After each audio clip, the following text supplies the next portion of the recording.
Tonight, we slip through the vermilion gates of the Forbidden City. But leave your Netflix dramas and palace romance at the door. Imperial China wasn't just about silk robes, dragon thrones, and emperors with impossibly long fingernails. Behind those towering red walls was a city within a city. A place where every step, every bow, every breath followed rules older than most kingdoms. But here's the twist. The real power in those shadowed corridors often didn't wear a crown or even carry a sword. They wore plain silk, kept their heads shaved, and carried secrets like other men carried swords. Eunuchs. To the outside world, they were just palace servants. Inside, they were the gears that turned the entire imperial machine, running the emperor's household, guarding the inner courts, controlling who got close enough to be heard, and sometimes deciding the fate of dynasties while pouring tea. If this journey into history helps you unwind after a long day, maybe even drift towards sleep, go ahead and like and subscribe. And tell me in the comments, where are you watching from, and how late is it that you're still awake? Now close your eyes, and let's walk through the echoing halls together. Just stay close. In the palace, a loose word can be more dangerous than a sharp blade. Picture this. It's a crisp winter morning in Beijing, sometime during the Ming Dynasty. The sky is that pale, frosty blue you only get when the air could probably cut glass. And the Forbidden City's golden rooftops are catching the first rays of sun like 1,000 lit candles. Outside the walls, the city's already alive, vendors shouting, ox carts creaking, the smell of fried dough wafting through the streets. But inside it's another world entirely. No hawkers, no street chatter, just the rhythmic tap, tap, tap of embroidered slippers on icy stone, and the soft swish of silk robes as figures glide through courtyards. The size of football fields. There's no rush, but there's urgency. The kind that comes when you're following rituals timed down to the minute and dictated by rules older than your grandfather's grandfather.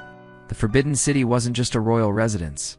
It was a capital within a capital, a self-contained universe. Imagine if the White House, the Pentagon, the Ritz-Carlton, and your country's biggest cathedral all merged into one massive complex, then wrapped itself in 30-foot high red walls for good measure. That's the scale we're talking about. Nearly 1,000 buildings, tens of thousands of residents, and not a single thing. From when the emperor's breakfast was served to how incense smoke curled in the throne room, happened without planning, permission, and a precise chain of command. On paper, the emperor was the sun, the axis, the absolute source of authority. In practice, the empire ran on an army of invisible workers, artisans keeping the paint on those dragon carvings fresh, guards patrolling the gates, gardeners tending imperial peonies like they were priceless jewels, and threading through all of it like shadowy silk cords tying the palace together. Eunuchs. To the casual visitor, if casual visitors were even allowed, which they weren't, eunuchs might seem like background figures. Men with shaved heads, plain but elegant robes, voices pitched higher than most, moving through the corridors like they knew exactly where they were going, and they did. They carried scrolls, trays of steaming tea, sealed boxes, and sometimes secrets worth more than gold. The palace machine was massive, but it was delicate. The emperor couldn't just wander down to the kitchen if he was hungry, or run to the gate if he wanted news. Everything came to him. And eunuchs were the ones who decided how it got there, when it got there, and what exactly they're even meant. Think of them as a cross between personal assistants, event planners, customs officers, and security clearance gatekeepers. In today's terms, they weren't just the people who booked the CEO's calendar, they were the calendar. They controlled access, smoothed over crises, kept the machinery of tradition well-oiled, and made sure the imperial image never cracked in public. And here's the funny thing. For all their plainness, eunuchs saw more luxury than most nobles ever would. They walked past lacquered screens inlaid with jade. They lit lanterns under painted ceilings of phoenixes and clouds. They moved in spaces the general public could only dream about. But all that opulence, never theirs. They were like the crew of a luxury cruise ship, surrounded by comfort, but always working, never lounging on the deck. This wasn't just any job, it was a life sentence, sometimes literal. Once you entered the palace as a eunuch, You belonged to it as completely as the bricks in the courtyard floor. Your days and nights were swallowed by its schedule. The outside world might as well have been on another planet. And yet, in this world behind vermilion walls, eunuchs weren't just errand boys. Palace was a hive, and they were its worker bees. And sometimes its queen bees too. Depending on the era, certain eunuchs could rise to hold the keys to the empire, whispering in the emperor's ear, deciding which minister got an audience, and which one found himself posted to some frozen outpost in Manchuria for the good of the realm. It's tempting to think of Imperial China as a single, unchanging tableau. The emperor on his throne, rows of ministers bowing, the court ladies fluttering fans in the background. But that picture doesn't run itself. The machinery behind it, human, tireless, disciplined, was what kept the entire empire's image polished. Eunuchs weren't just part of that machine. In many cases, they were the ones making sure the cogs turned in the right direction. And like any great machine, the palace needed constant tending. Mess up the choreography of the morning court audience? The whole day's order of business fell apart. Forget to relay an imperial instruction to the kitchens. Congratulations, you've just delayed the son of heaven's lunch, and nobody wanted to be the reason for that. So yes, the emperor might have been the face of power, but eunuchs were its hands. And in an empire where appearances mattered as much as armies, the hands could do more than just serve.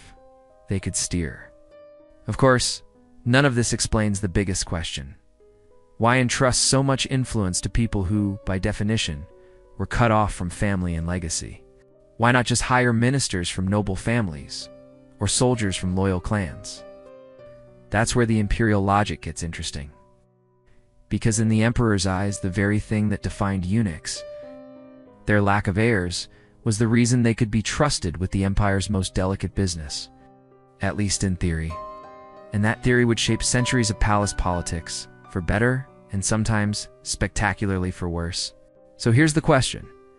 Out of all the possible people in China, scholars, nobles, generals, merchants, why did emperors choose eunuchs to run some of the most sensitive parts of the palace? It sounds like a strange hiring policy, right? Like if the job posting for chief of staff to the emperor came with a mandatory, well, let's just say lifestyle adjustment. The logic went like this. If you have no children, you have no dynasty of your own to protect, no secret heirs to smuggle into power, no brothers to pull strings for, no nephews suddenly popping up with urgent business. In the emperor's eyes, this meant you could be trusted, at least in theory, to serve his family's interests without sneaking in your own. It was palace security, not in the sword and shield sense, but in the no competing bloodline sense. Imagine you run a top-secret tech company. You wouldn't give the password to your prototype AI to someone who's also running a rival startup from their garage. Eunuchs, by definition, couldn't start their own rival branch of the imperial family tree. Problem solved. This wasn't just a Chinese thing either. Across history, other empires came up with similar solutions. The Ottoman sultans had eunuchs guarding the harem, controlling access to the royal women, and, by extension, influencing the succession. In Byzantine Constantinople, eunuchs could hold some of the highest offices in the land because their family ambitions were permanently discontinued. It's a bit like hiring a referee for a championship game who isn't allowed to play for any team ever. Of course, in practice, the whole loyal because they have no heirs theory had a few cracks in it. People without children can still have ambitions. They can have protégés, adoptive sons, loyal cliques, or just good old-fashioned greed.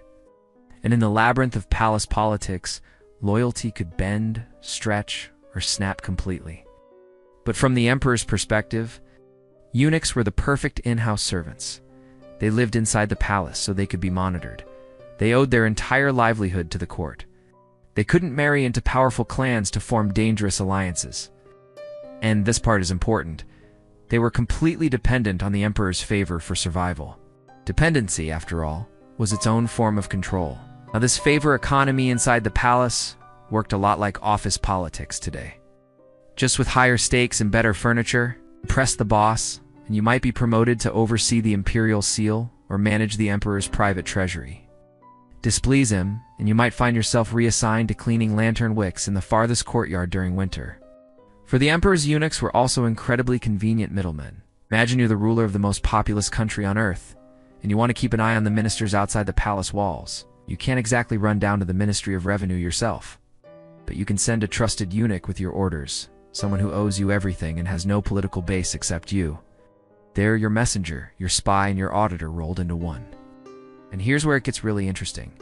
By being in the right place at the right time, literally in the emperor's bedroom chambers or just outside the meeting hall doors, eunuchs had access to information no one else could touch. Ministers might write policy, but eunuchs often decided when the emperor saw it, how it was explained to him, and even whether he saw it at all. Think of them as the human spam filters of the imperial court. Except instead of blocking phishing emails, they were quietly discarding petitions from people they didn't like and fast-tracking the ones from allies. In an age without smartphones or instant messaging, controlling the flow of paper was controlling the flow of power. Now you might be thinking, wouldn't the emperors worry about giving so much influence to one group? Oh, they did. Chinese history is full of emperors trying to limit eunuch power, banning them from politics, cutting down their numbers, even forbidding them from reading or writing. And yet time and again, eunuchs bounced back into power like some kind of political boomerang. Why? Because running an empire that size without them was like trying to run a modern hospital without nurses. You can have all the top doctors in the world, but without the people who keep the place running day to day, the system collapses. Eunuchs didn't just help run things. They were the connective tissue between the emperor and his sprawling bureaucracy. Ministers were kept at arm's length, sometimes literally kneeling on cold marble, before they could speak to the throne. Eunuchs, on the other hand, could be in the emperor's presence multiple times a day. They were in the private quarters, the gardens, the ceremonial halls, even the kitchens. If ministers were the face of governance, eunuchs were the heartbeat. That closeness also made them dangerous. It's one thing for a high-ranking minister to submit a proposal. It's another for a eunuch to lean in over the emperor's shoulder at dinner and say, "Your Majesty, there's something you should know," without a single official record of the conversation. That was the kind of access no civil servant could dream of. The irony, the very reason they were chosen, having no personal dynasties, didn't prevent them from shaping the dynasty in profound ways. Over the centuries, some eunuchs became infamous kingmakers, deciding who would sit on the throne next or steering imperial policy for decades. The Ming dynasty's Wei Zhongxian practically ran the empire in the 1620s, showering himself with titles and punishing political enemies with almost theatrical flair. By the time his career imploded, he'd left such a mark on history that even modern Chinese idioms still use his name as shorthand for corrupt manipulation. But those are the headline stories. For every Wei Zhongxian, there were thousands of nameless eunuchs who simply did their jobs, kept the palace machinery humming, and hoped to avoid the crossfire of court politics. Because in a world where one whispered accusation could mean the difference between silk robes and prison rags, keeping your head down was more than just a figure of speech. So yes, emperors used eunuchs because they were supposed to be loyal, controllable, and safe from the temptations of family ambition. But in giving them proximity, secrecy, and a monopoly on palace access, they also gave them the tools to become some of the most quietly powerful people in Chinese history. And that brings us to another question. If the system relied so heavily on eunuchs, where did they all come from? Because this wasn't a small club. At certain points, there were thousands of eunuchs in service at once. They didn't just appear out of thin air. Their journey to the palace was often as strange, as heartbreaking, and as calculated as the role itself. If the palace was the imperial machine, then eunuchs were some of its most finely tuned parts. But machines don't make themselves. So where did all these eunuchs come from? Because make no mistake, we're not talking about a handful of personal attendants here. In the height of the Ming dynasty, there could be 3,000 eunuchs serving in the Forbidden City at once. The emperor didn't just have one right-hand man. He had enough right hands to look like a centipede. The road to becoming one of those hands was rarely glamorous and almost never voluntary. Sure, there were a few who sought it out, men from poor backgrounds gambling that this was their one shot at escaping a life of mud, backbreaking farm work, and tax collectors who smiled like wolves. But for most, the journey began with someone else's decision, and not always a kind one. Let's start with the volunteers. Picture a young boy in a dusty village, maybe 12 or 13. His family is poor, his prospects are grim. Someone in the village whispers that a cousin's cousin once got in at the palace and now eats rice with meat every day. Meat every day. That's enough to make a starving family's ears perk up. The promise was intoxicating. Silk clothes, steady food, maybe even a brush with imperial favor. And all it cost was, well, the thing that made you a man in the eyes of the outside world. The choice was brutal, but in some cases it wasn't even framed as a choice. Then there were the punishments. In certain periods, castration was a legal sentence for crimes, especially crimes that involve palace security or dishonor. Survive the procedure, and instead of a dungeon, you might find yourself sweeping the emperor's courtyard. In other words, congratulations, your prison is now a palace. And then, the darkest path being sold. In times of famine or debt, some families saw giving up a son to the palace as the least terrible option. The boy might live, even thrive, while the family got a payment or relief from taxes. It's the kind of choice you make when all the other doors are locked. Now, the process itself, let's just say it was not something you'd see in a medical drama with a soft piano soundtrack. It was dangerous. One slip, one infection, and you were gone. Survivors carried lifelong health complications. Recovery could take months, and only after that did the real journey begin. Once the operation was over, and you'd survived the weeks of healing, you were inspected by palace officials to ensure you qualified for service. This was bureaucracy at its most clinical, because if there's one thing Imperial China loved more than jade seals, it was paperwork. Every eunuch entered the palace with a record: name, age, origin, physical description, and yes, confirmation of their condition. That record followed them for life. Stepping through the palace gates for the first time must have been overwhelming. Imagine walking into a city where every roof is glazed yellow tile, every door is painted red, and even the smallest stone lion at the gate is taller than you. The air smelled of incense, polished wood, and the faint temps of court perfume. And there you were, a boy from the countryside, suddenly surrounded by men gliding in embroidered robes and speaking in hushed, formal tones. You didn't start at the emperor's side, of course. New eunuchs were trained and tested, usually beginning with the least glamorous jobs. Sweeping snow from the courtyard stones, scrubbing floors, hauling water from the well to the kitchen. They learned the rules, when to bow, how to speak, where to stand, and most importantly, when to keep your mouth shut. Training was part etiquette school, part military drill. You learned to walk without making noise, to pour tea without spilling a drop, to hold a scroll with both hands as if it were a newborn child. You practiced memorizing orders and relaying them word for word, because getting an imperial command wrong was the kind of mistake that could ruin more than just your career. Every moment was an audition. A senior eunuch might notice your diligence and pull you into a better post, maybe assisting in the kitchens, tending the gardens, or carrying messages between halls. The higher up you climbed, the closer you came to the emperor's personal sphere, where the rewards were greater and the risks sharper. For those with talent, good handwriting, a steady voice, a knack for diplomacy, the path could lead to clerical roles or even the emperor's private chambers. For others, the path stayed at ground level, endlessly sweeping, mopping, and lifting until your back bent like an old tree.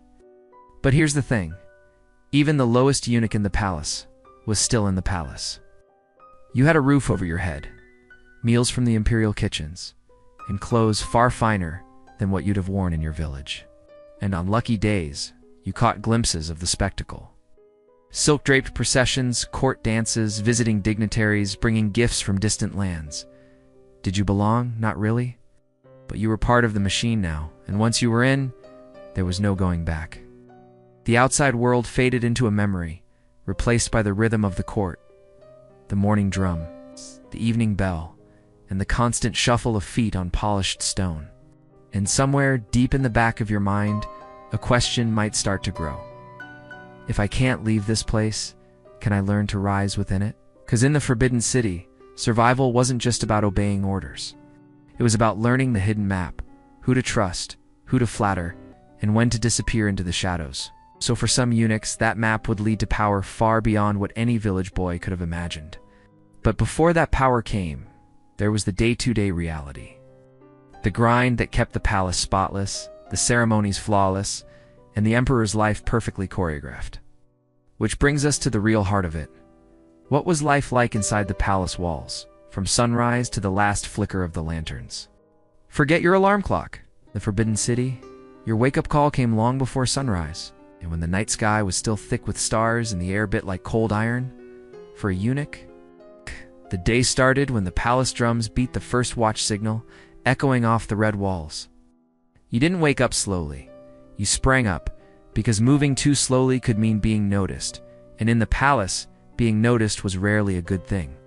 The first job, lighting the palace lamps and braziers. The emperor's quarters couldn't be anything less than perfectly illuminated by the time he rose. So junior eunuchs scurried through shadowed corridors with armfuls of kindling and oil, coaxing flames into life without setting their sleeves or themselves on fire. You learned to do this fast, silent, and with a bow to anyone even slightly above your rank, which was almost everyone. Meanwhile, in another wing, kitchen eunuchs were already at work. Imperial breakfasts weren't bowls of rice tossed together in a hurry. They were morning ceremonies. Rice had to be steamed to exactly the right texture, tea brewed with water at just the right temperature, and side dishes plated like miniature paintings. And before any of that touched the emperor's lips, it went through a taste tester, another eunuch whose job was both an honor and a calculated gamble. If the food was poisoned, you'd know first, briefly, up in the emperor's dressing chamber. High-ranking eunuchs laid out his robes for the day, each color, stitch, and accessory dictated by the season, the weather, and the day's rituals. It wasn't "what do you feel like wearing today, Your Majesty?" It was more like "today's dragon robe is the deep blue one with gold thread clouds," because that's what the almanac says. And we wouldn't want to anger heaven, would we? Dressing the emperor was a synchronized dance, one eunuch presenting the robe, another holding the sleeves, another smoothing the fabric as it settled over imperial shoulders. Every movement rehearsed because fumbling could get you a glare that felt like an execution notice. Once the emperor was presentable, the palace shifted into its daytime rhythm, a kind of controlled chaos. Eunuchs became messengers, darting between courtyards with sealed edicts. They became ushers, leading ministers to the throne room and keeping them in their proper places. They became guards, not with swords, but with the power to decide who got close to the emperor and who didn't. Imagine the world's most exclusive nightclub, except the velvet rope was a carved wooden gate, and the bouncers were dressed in silk. And while the visible eunuchs moved through the halls like a well-oiled machine, the invisible work never stopped. Some were bent over scrolls in record rooms, updating tax reports from distant provinces. Others supervised the cleaning of altars, the polishing of ceremonial vessels, or the repair of priceless silk hangings. A palace this size was like a luxury hotel crossed with a cathedral and a military base. There was always something to fix, clean, or prepare. Midday might bring one of the more delicate tasks, escorting the imperial concubines. Movement inside the inner court was tightly regulated, and eunuchs were the only men allowed in these spaces. That meant guarding the gates, delivering messages, and sometimes acting as personal attendants, combing hair, arranging jewelry, or carrying elaborate trays of gifts between women whose smiles didn't always match their thoughts. You learned quickly that the real temperature of the palace wasn't measured by the seasons, but by the undercurrent of rivalries in those inner chambers. Afternoons often meant ceremonial duties, processions, banquets, or religious offerings. Eunuchs carried incense burners, handed scrolls to the emperor at the right moment, or stood perfectly still for hours, becoming part of the backdrop of imperial majesty. The trick was to be utterly present, yet entirely invisible, like a stagehand during a live performance. And the palace was always performing. Evening brought its own flurry of activity. Lanterns had to be lit, dinner prepared and tested, and the emperor's chambers arranged for the night. Some eunuchs read aloud from poetry or histories while the emperor dined. Their voices trained to be calm and steady, never too loud, never too familiar. Others stayed on duty as night guards, walking silent circuits through the darkened courtyards. And then, when the emperor finally retired, the cleanup began. Emptying braziers, scrubbing dishes, tidying rooms. The palace had to wake tomorrow, looking as though no one had lived in it today, even though it was a city in constant motion. By the time a junior eunuch lay down on his thin mat in a cramped dormitory, it might be well past midnight and only a few hours until the drums started again. From the outside, it might sound like a life of pageantry and silk. But for most eunuchs, It was relentless labor under constant scrutiny. You didn't just have to do your job, you had to look like you were doing it with grace and devotion. Even if your feet ached, your back was sore, and your mind was foggy from lack of sleep, the palace didn't reward tiredness, it rewarded perfection. And yet for all its exhaustion, there was an allure to this life. The same boy who once walked through the gates in plain cotton now served within whispering distance of the Son of Heaven. You might never wield power like a minister or live free like a farmer, but here you saw history being made, sometimes helped make it yourself. The gamble of loyalty, skill, and survival might someday pay off with a higher post, better quarters, maybe even a brush with real influence. But that was the dream. For now, you rose in the dark, walked in the Emperor's shadow, and kept the imperial heart beating. And if you did it flawlessly for years, well, then you might climb the ladder to join the elite eunuchs who truly ran the palace from within. That's where we're headed next, the hierarchy, the ranks, and how some eunuchs went from sweeping courtyards to whispering orders that shaped an empire. If you think the Forbidden City was one big, happy family of palace workers, think again. It was more like a corporate skyscraper with 1,000 floors, 20 different departments, and an elevator system that only worked for people who knew the right buttons to press. And at the very bottom of that skyscraper, the entry-level eunuchs, palace life's equivalent of the unpaid intern. Let's start from the ground up. The low-tier eunuchs. Your first posting as a new eunuch was never glamorous. You weren't polishing jade in the treasury or helping the emperor pick out his hat for the day. No, you were sweeping leaves off the marble courtyard steps. In winter, you shoveled snow. In summer, you carried buckets of water for washing floors so spotless you could see your reflection. You ran errands for higher-ups, fetching ink, carrying firewood, or delivering notes across courtyards the size of football fields. And you did all of this while bowing every time someone more important than you walked by, which was almost everyone. Think of it like the first week at a new job where your desk is next to the copier.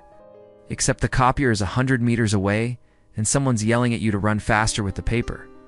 The skilled eunuchs.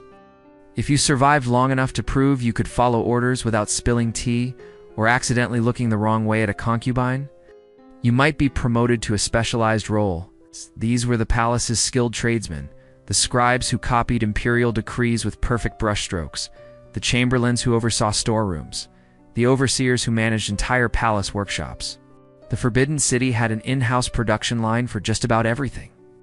Clothing, furniture, ceramics, even the emperor's toothbrush. Each workshop was run like its own department, and eunuchs were the managers. A posting here meant you had a skill, and more importantly, that someone had noticed you had it. One step up from there, you could find yourself handling imperial records, meticulously keeping track of grain shipments, tax receipts, or the daily schedule of the court. This was delicate work, one missing figure. And suddenly a province looked like it had lost enough rice to feed 10,000 soldiers. You did not want to be the eunuch who made that mistake, the elite eunuchs. And then there were the few, the proud, the silk-robed elite, personal attendants to the emperor, empress, or crown prince.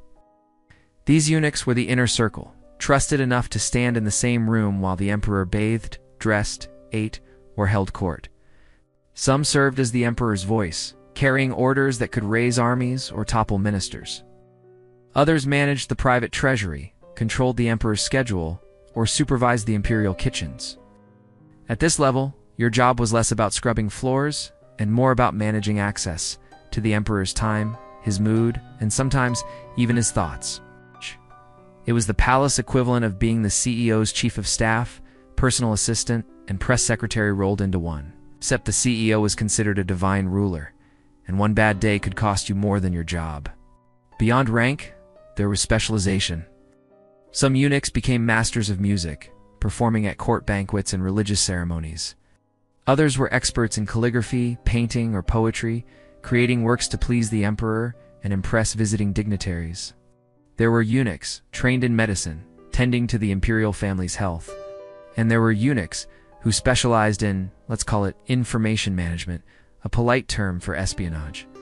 Yes, spying. The palace was a pressure cooker of intrigue, and knowing who was meeting with whom, or what was whispered behind closed doors, was a valuable skill. Some eunuchs became the emperor's eyes and ears, feeding him tidbits of information that could make or break careers. If you squint, you can map the Forbidden City's eunuch structure directly onto a modern corporation. At the bottom, janitorial staff, interns, and mailroom clerks. In the middle, department managers, accountants, and logistics supervisors. At the top, the executive team, answering directly to the CEO, though in this case, the CEO also claimed the mandate of heaven and wore a crown shaped like a dragon. The hierarchy wasn't just about power, it was about survival. Your rank determined your quarters, your meals, your clothing allowance, and even how much bowing other eunuchs had to do in your presence. Climbing the ladder wasn't just ambition, it was a way to make your life a little less backbreaking and a lot less dangerous. Of course, the higher you went, the steeper the drop if you fell. A load-hair eunuch might get punished for breaking a vase. An elite eunuch might be accused of treason for simply giving the wrong person too much of the emperor's time. Still, for many, the climb was worth the risk. Because at the very top of this strange, silk-lined pyramid sat the men who didn't just serve the emperor. They sometimes were the emperor in all but name. They decided who got to speak to him, what messages reached his ears, and what troubles never crossed his desk. And as we'll see next, being close to the dragon throne could be the making or the undoing of a eunuch's life. Because perks and power came hand in hand with danger, and in the palace, danger often struck without warning. On paper, being a eunuch in the imperial court sounds like one of those too-good-to-be-true job postings you see online. Benefits include luxury housing, silk wardrobe, free gourmet meals, and unparalleled networking opportunities with the most powerful people in the empire. Note, position may result in loss of head, exile to frozen wasteland, or death by 1,000 cuts. Apply now. Let's start with the perks, because for many eunuchs, especially those who climbed high enough, palace life was a lifestyle upgrade few commoners could imagine. The wardrobe, your closet, silk, all silk, fine robes in seasonal colors, tailored for rank. Ice. Trimmed with embroidery so detailed it made your village's best festival clothes look like potato sacks. Low-tier eunuchs might get plainer fabrics, but still, palace issue was a step up from anything you'd have worn outside.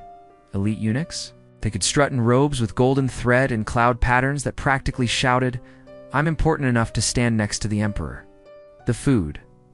Forget congee and cabbage. The imperial kitchens turned out feasts daily, steamed buns filled with minced pork and scallions, braised duck with ginger, delicate soups brewed for hours.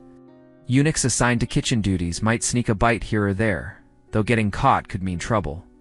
Higher-ranking eunuchs often dined almost as well as the royals, with leftovers from the emperor's table, a kind of luxury recycling system. Imagine going from eating 2 plain meals a day in your village to sampling shark fin soup, because the emperor only wanted 1 bite. The quarters. Housing in the Forbidden City wasn't just a room, it was a secure, guarded, status-marked address in the beating heart of the empire. Even modest quarters came with tiled roofs and thick walls that kept out the cold. The elite had suites near the inner courts, conveniently located for whispering into the emperor's ear before breakfast. The influence. This one's harder to measure, but far more valuable. Even a mid-level eunuch could influence who saw the emperor and when. Elite eunuchs had the ear of the Son of Heaven himself, and in a world where a single imperial decree could change the fate of a family or a province, that kind of access was gold. Now, before you start thinking, sign me up, here's the other half of the job description. In the Forbidden City, danger didn't always announce itself. Sometimes it walked right past you in embroidered shoes, smiling politely. The palace was a constant chess game, and everyone was a piece, some powerful, some expendable.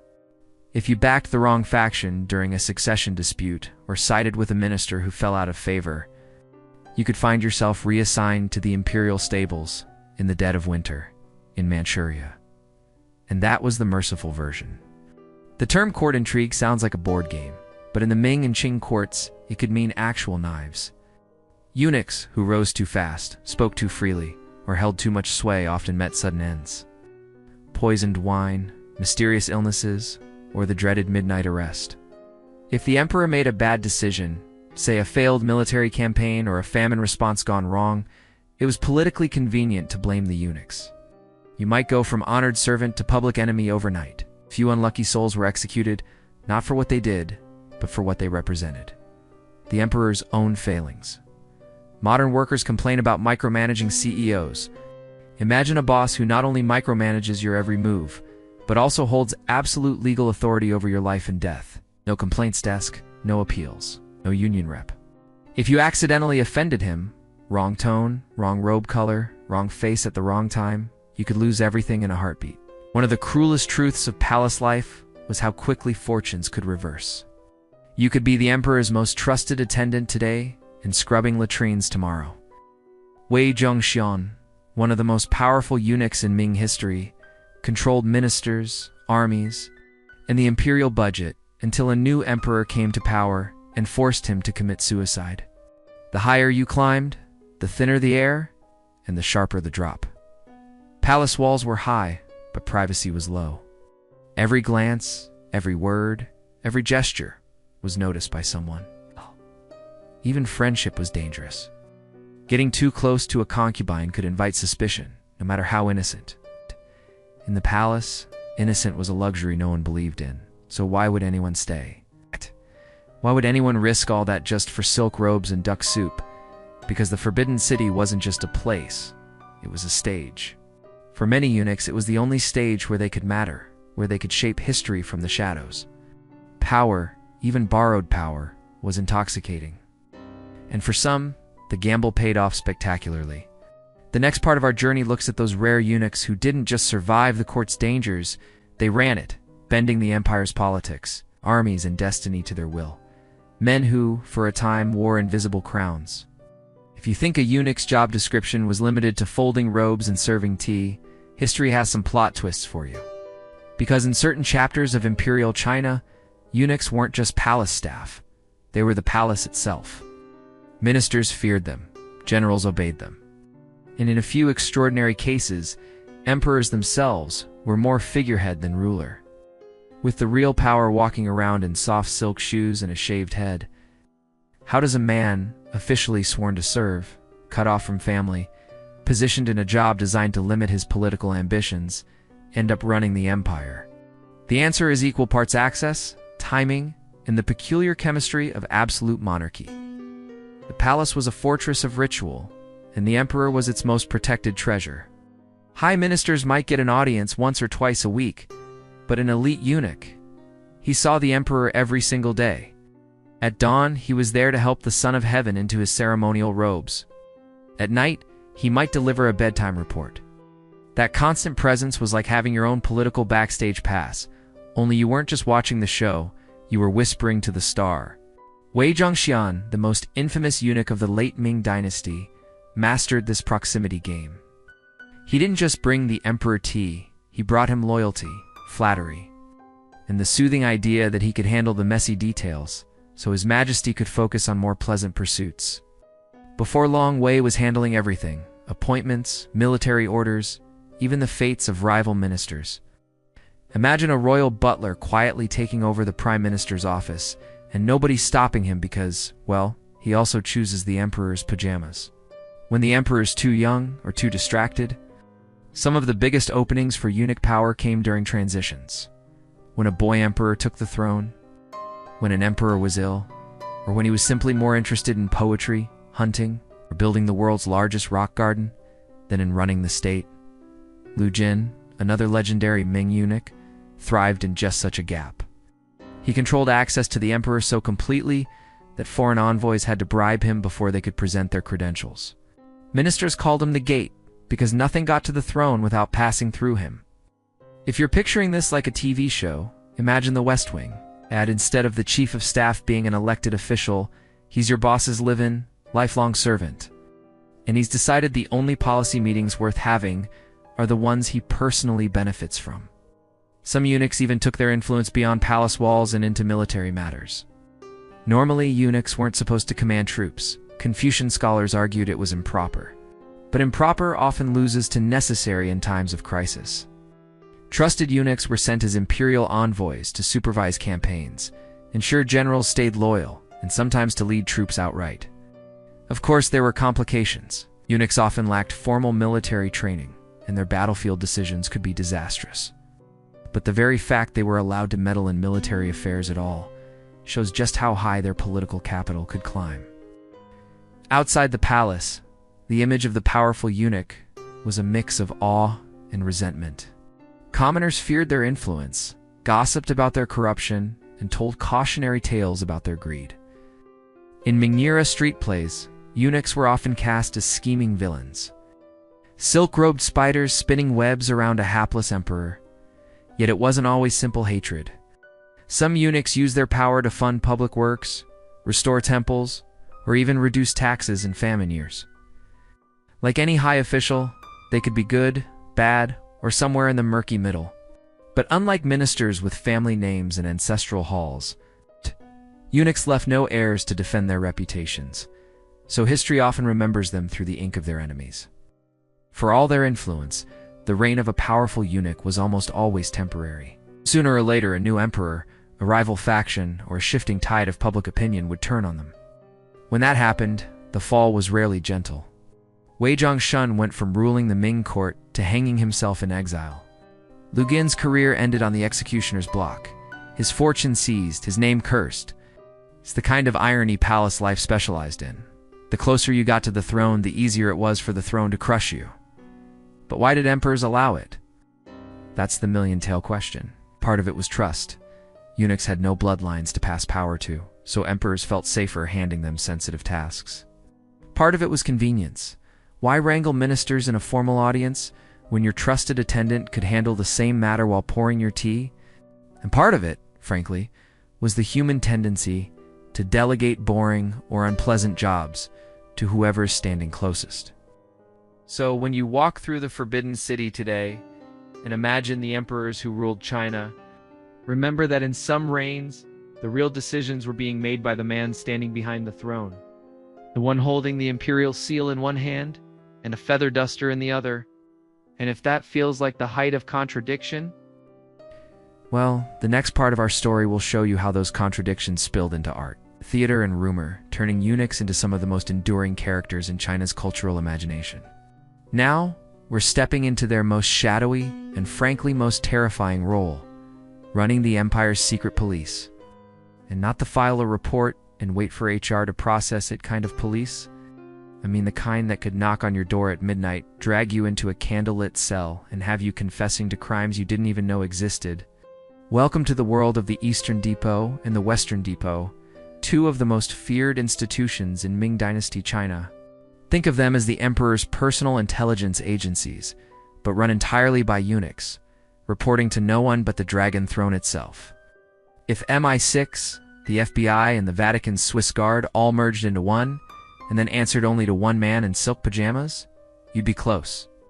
Our story starts in 1420, under the reign of the Yongle Emperor. Yes, the same guy who built much of the Forbidden City and sent Zhang He sailing halfway across the known world. Yongle wasn't just ambitious.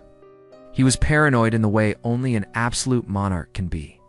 He knew court politics were a snake pit, and he wanted his own snakes to watch the other snakes. Entered the Eastern Depot, Dongchang. Born out of Yongle's desire for a direct line of surveillance, it was placed under the command of his most trusted eunuchs. Why eunuchs? Because they had no families to protect and no independent political base, which made them the perfect blunt instruments. In theory. On paper, the Eastern Depot's job was to protect the emperor, investigate treason, and keep an eye on the bureaucracy. In practice, it was the all-seeing eye of the palace, poking its nose into everything from provincial tax records to who was seen talking to which minister after a banquet. Their jurisdiction, unlimited.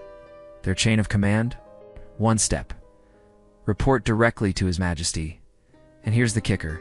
They had their own prisons. Forget due process. The moment the Eastern Depot decided you were suspicious, you could find yourself in a dim, underground cell with just enough light to see the interrogation tools glinting in the corner. They even had their own execution grounds. Trial by jury? Try trial by whoever's holding the imperial warrant. To keep their power sharp, the Eastern Depot worked hand in hand with another elite force, the Jinyue, the brocade-clad guards. But while the Jinyue technically reported through the Ministry of War, The depot answered only to the emperor. That made the Eastern Depot untouchable and, to ministers, absolutely terrifying. Fast forward to 1477. A later emperor, Cheng Hua, looks at the Eastern Depot and starts to sweat. Sure, it's great having a super loyal secret police force, but what if they get too loyal to themselves? Or worse, start playing politics on their own? Solution: create another one to watch the first one. And thus, the Western Depot, Zichong, was born. Imagine being so powerful that the emperor creates an entirely new secret police just to keep tabs on you. The Western Depot's mission was essentially to monitor both the bureaucracy and the Eastern Depot. And yes, this meant eunuchs were now spying on eunuchs. Palace intrigue had officially gone full inception. The Western Depot was smaller and more specialized, often focusing on internal palace affairs. Suspect servants, disloyal concubines, and any sign of factional plotting within the Forbidden City's red walls. But it could also reach outside, shadowing provincial officials or keeping tabs on military commanders. If the Eastern Depot was the emperor's right eye, the Western Depot was the left, and together, they didn't blink. Now, with two depots, plus the Jinyue, all crawling over the empire like silk-slippered spiders, the Ming court was covered in a web of surveillance. Ministers learned quickly, don't assume a private conversation is private. That servant pouring your tea might be an informant. It's the eunuch delivering your summons. Could also be the one who wrote the report about you. The depots weren't bound by the usual legal procedures. Arrests were sudden trials, if you could call them that, were swift, and sentences could be fatal. For officials, one wrong move could mean a late-night knock on the door, a hurried departure to a secret cell, and the next day, her desk in the ministry mysteriously empty. But here's where it gets almost absurd. Because the depots were run by eunuchs, men whose primary loyalty was to the emperor, they operated with a blend of deadly seriousness and palace court flair. Interrogations might happen under flickering lanterns, but in rooms lined with lacquered screens and calligraphy scrolls. A raid could involve brocade-clad guards crashing through a scholar's study. Is careful not to scuff the antique furniture before confiscating it. The Eastern Depot's reputation for ruthless efficiency was cemented under figures like Wei Zhongxian, who in the 1620s used it to eliminate political enemies by the dozen. Ministers who opposed him found themselves accused of treason, often based on conveniently timed anonymous tips. Wei didn't just remove rivals. He erased them from public life, ordering their names chiseled out of official records. The Western Depot, while less infamous, had its moments.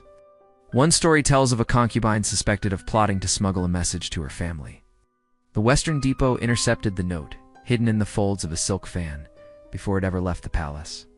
The punishment? Immediate exile to a remote convent, with the depot's agents ensuring she never returned. It's tempting to see the depots as pure villains, and in many ways they were tools of oppression. But they also played a real role in keeping the Ming state stable, at least from the emperor's perspective. Corruption, rebellion, and factionalism were constant threats. The depots were like an immune system, attacking anything that looked like it might destabilize the throne. The problem, like an overactive immune system, they often attacked the body itself. Innocent officials were ruined, policies stalled because ministers were too afraid to speak honestly, and fear became a permanent feature of court life. If you want a modern comparison, think of a CEO creating an internal audit department to keep employees honest, then creating a second audit department to watch the first. Now imagine both departments have armed guards, secret prisons, and the legal right to make you disappear for a week. Oh, and both report directly to the CEO, not HR or the board. That was the Eastern and Western depots. As the Ming dynasty weakened, the depot's power became a double-edged sword. They could crush dissent, but they couldn't fix the deeper problems of famine, corruption, and military decline. When the dynasty fell in 1644, the depots vanished with it. Their files were burned, their prisons emptied, or not, depending on which historian you believe, and the very words Eastern Depot became shorthand in Chinese culture for political persecution. Step out of the palace halls for a moment, and you'll find eunuchs living second lives, not in flesh, but in ink, on stage, and in the whispered punchlines of street gossip. Because while emperors might have ruled the empire, the stories people told about eunuchs ruled the popular imagination. If you wandered into a Qing dynasty tea house during an opera performance, you might spot a eunuch character strutting across the stage, his voice high-pitched, his sleeves fluttering, his every step half a dance. In Peking opera, these roles were often exaggerated to the point of parody, scheming, simpering, and oh so playable to bribes. Audiences loved it. After all, it was safer to laugh at an actor's caricature of a corrupt court attendant than to name the actual official pulling strings in Beijing. In many folktales and novels, the powerful eunuch became the perfect antagonist. He wasn't a warlord with an army or a minister with a family clan. He was the shadow in the emperor's ear. Think of him as the political boogeyman of the Ming and Qing. Mysterious, ever-present, and maybe just a little bit cursed. Stories painted them as hoarders of treasure, whisperers of lies, and masters of secret torture chambers. Whether or not they actually owned any of these, Wei Zhongxian, for example, collected such a mountain of posthumous accusations that it's hard to separate fact from fiction. Was he really commissioning statues of himself in temples, or was that just poetic revenge from the scholars he once humiliated? History shrugs. Gossip grins. But not all portrayals were dripping with venom. In comedic plays, the eunuch was often the fussy, overbearing, rule-obsessed palace worker, a bureaucrat in silk slippers. He might scold concubines for breaking curfew or panic about which ceremonial incense to burn. In these roles, he was the overworked middle manager of the imperial household, forever caught between unreasonable bosses and impossible deadlines. Sound familiar? Yes, palace life had its own office sitcom archetypes centuries before The Office. Outside official art, there was the unofficial kind. Gossip. People whispered about palace scandals, alleged affairs, and hidden fortunes buried in eunuchs' private estates. Satirical poems circulated in wine shops, woodblock prints, some just this side of slander, poked fun at a particular eunuch's vanity or greed. The beauty of rumor was that it worked both ways. For every tale of corruption, there was a counter-story of loyalty and service. Poor family in the countryside might praise the eunuch who built a local temple or funded a grain store during famine. In some cases, a retired eunuch's good deeds became the stuff of local legend. The kind that ended with, "And that's why our town still lights a lantern in his name." The truth, of course, was more complicated than any opera or gossip column could capture. Every schemer in silk, there were dozens of nameless eunuchs whose lives were swallowed by routine, polishing palace floors, carrying messages, making sure the emperor's tea was exactly the right temperature. They weren't plotting coups. They were making sure the laundry was done. Yet it's easy to see why the myth stuck. Eunuchs occupied this fascinating middle space. They were inside the palace, but outside the family bloodline. They held influence, but had no heirs to carry their name. That combination made them the perfect blank canvas for storytellers to project fears, hopes, and juicy scandals onto. Even today, Chinese dramas and films keep returning to the eunuch trope. Sometimes they're sinister puppet masters, sometimes they're tragic figures, loyal to the emperor but crushed by palace intrigue. And sometimes they're the audience's favorite character. It's the one with all the best lines and just enough sass to survive in a world where one wrong sentence could cost your head. It's proof of how deeply they've embedded themselves in the cultural DNA. Long after the last imperial eunuch passed away in the 20th century, their image still shuffles down palace corridors in our collective imagination. Half historical truth, half stage lighting, and dramatic music. But behind all the performance, both on the opera stage and in the annals of history, was a real person. And sometimes, that person longed for something the palace almost never gave. A life outside its walls, which is exactly where our story goes next. For most eunuchs, the palace was like a gilded jar with the lid screwed on tight. You didn't leave until the emperor said so, and the emperor rarely said so. Once you passed through those vermilion gates, your world shrank to courtyards, corridors, and the shadow of the dragon throne. But there were exceptions. Tiny cracks in the marble walls through which a few eunuchs slipped into a different kind of life. And let's be honest, after decades of waking before dawn to polish dragon motifs and memorize ceremonial scripts, who wouldn't dream of seeing the outside world again? There were rare instances when a eunuch could be released from service. Manumission, the imperial equivalent of the "congratulations, you're free to go" speech. This usually came after decades of loyal service, or as a reward for extraordinary deeds. Sometimes it was tied to an emperor's personal affection. You've served me faithfully since I was in the cradle. Go enjoy your twilight years. But free didn't necessarily mean flush with cash, unless a eunuch had been in a high enough position to build up savings. Most walked out with a modest stipend, just enough to live without starving, not enough to fund a countryside mansion. The Ming and Qing dynasties actually maintained dedicated retirement compounds for eunuchs, quiet, walled communities where they could live out their remaining years. These weren't exactly luxury resorts, but they provided shelter, food, and a measure of dignity. Imagine them as the historical version of a government-run retirement home, minus bingo night and plus daily incense offerings. Life there was slow. Men who had once bustled down palace corridors carrying imperial edicts now spent their days tending small gardens, chatting over tea, or reminiscing about court life with the one-upmanship of old soldiers swapping war stories.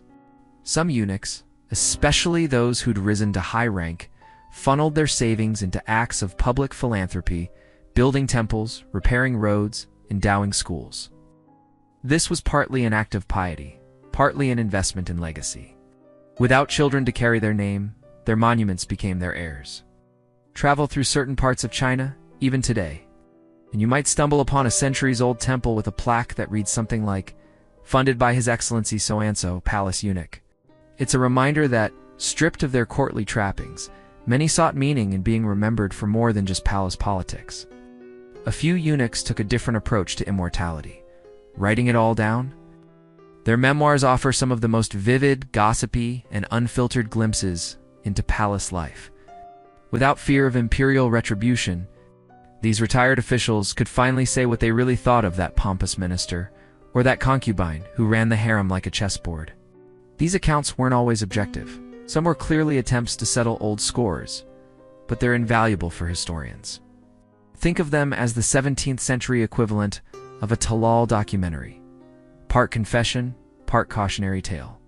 For every eunuch who built a temple or penned a memoir, there were dozens who simply stayed.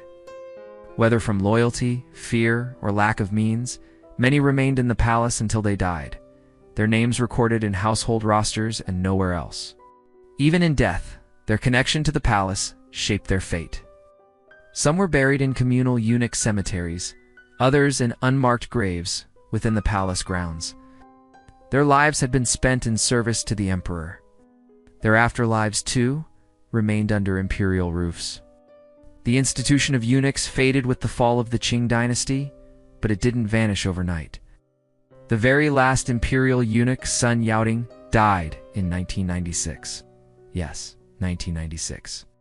He'd served in the tail end of the palace's history, lived through wars, revolutions, and decades of political upheaval, and still carried the memory of those golden roofs into the late 20th century. His life became a bridge between two worlds, the sealed-off palace of legend and the modern streets of Beijing. When you think about it, life outside the palace was less about escape and more about transformation. For eunuchs, freedom wasn't measured in miles traveled, but in what they could build, record, or pass on before they, too, became whispers in the corridors of history. And that leads us to the final act of our journey, pulling back from the individuals to see the bigger picture. What did these lives mean for the empire they served? What did they mean for us, looking back through the silk screens of time? The palace gates have closed behind us now. We've walked the polished stone floors, passed under the watchful eyes of painted dragons, and peeked behind the silk screens. And what have we found?